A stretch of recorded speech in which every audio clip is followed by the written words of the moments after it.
Yeah, I'm reading the report too. There's something that came up that I didn't know, that it appears that James Toward, according to his wife, Rosario, was a Scientologist. That's true. Yeah, that came out in the documents. That's not well known. And of course, the false memory syndrome foundation to this day, and Stewart was also listed in many satanic panic books, that the Glendale Monastery case was just satanic panic and that James Toward was innocent. Which everything you point to is to the contrary of that. I mean, your own investigation, the legal everything, It's funny, you had mentioned the videos and the videotapes and the film that he took of the children.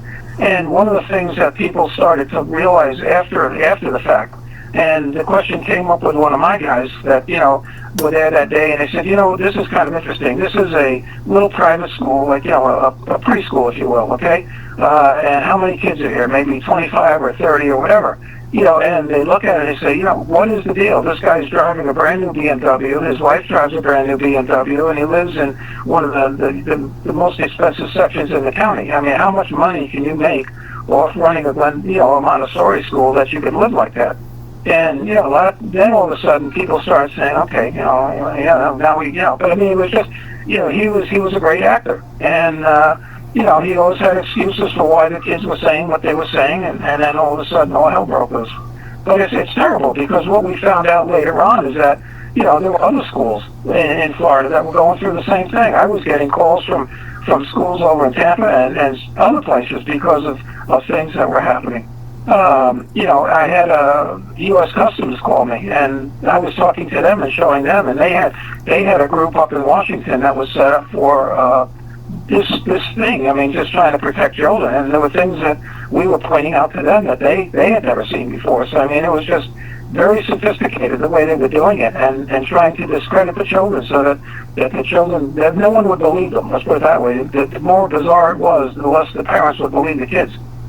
So, would you be talking about the United States Child Pornography Unit for the United States Customs Department? Yes, it's the Child Pornography Record Index. It's called the Capri System. And, of course, that was headed at that time by John Sullivan, right? That's correct. Okay. He was probably one of the most dedicated advocates of child protection that I'd ever met. He was a really, really good guy. Really did a good job. And but the problem that he had was that it became too political. So yeah, I agree. I agree with you on that. So what about what about Sexsmith? Sexsmith came up in the Toward Police Department documents, and so what can you tell us about Sexsmith? James Toward had entered business arrangement with him, and you and I have talked about Sexsmith too as well, off record. So what about Sexsmith can you tell us? He lived in a development in Stewart called Sailfish Point, which was an oceanfront community, very, very wealthy. He owned a company, trying to remember the name of the company, but he had, I believe he had one or two kids at the school, and the company he owned was called New Skin. And but he was involved up to his neck, and so was his wife.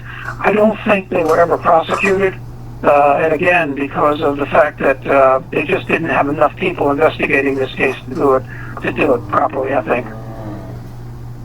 Yes, I definitely agree, and it's very sad. Hopefully, when I get the Florida report documents of their investigation, I'll be able to get even more from that. And see where it's gone, because I do 100% believe that James Toward is guilty of both filming of child pornography and trafficking child pornography and molesting very sadly very young children. And I do think there probably is a greater aspect to that as well that may involve high levels of government or blackmail blackmail rings that Toward was a part of. But nonetheless, at the bare minimum, things where he should have been in life for prison, in prison, or possibly even the death penalty for his actions. Yes. But he. So so let's move from the Toward case over to the Finders. So how did you get involved? Like how does the James Toward case relate to the Finders cult case? And what was your involvement in the Finders case? We were looking at other schools in Florida that were doing the same thing, other Montessori schools. We were getting calls from a number of people. We also know that Howard used to travel quite a bit around the state. On one occasion, he and his wife took 2 of the children of the school who's unrelated to him to Mexico. And they were in, I think, Juarez, Mexico, where they were damaged down there.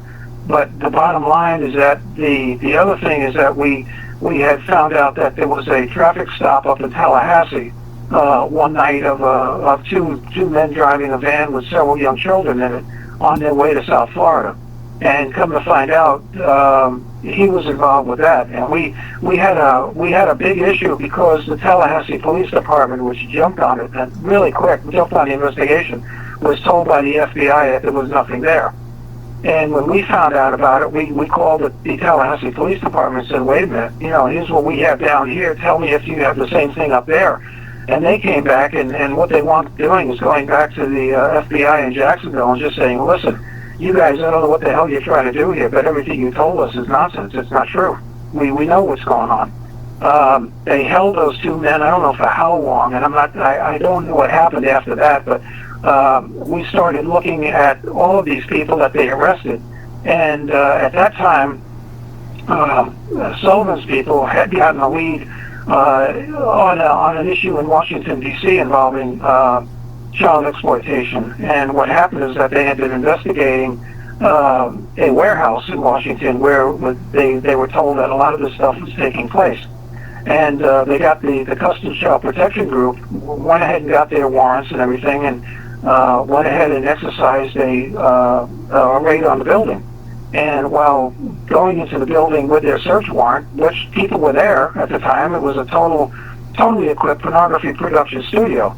And while they were walking around, some guy walked up to them and basically told the customs guys that they would have to leave, that it was a CIA front organization, and that they'd have to leave.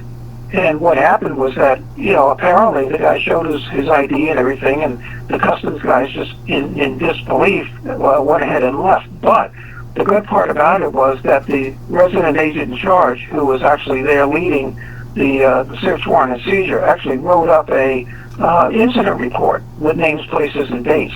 And I managed to get a copy of that. But nothing ever happened. They buried it. So the lead investigator at that time, who was also investigating the warehouse with those other customs agents, would be Ramon J. Martinez, correct? That's correct.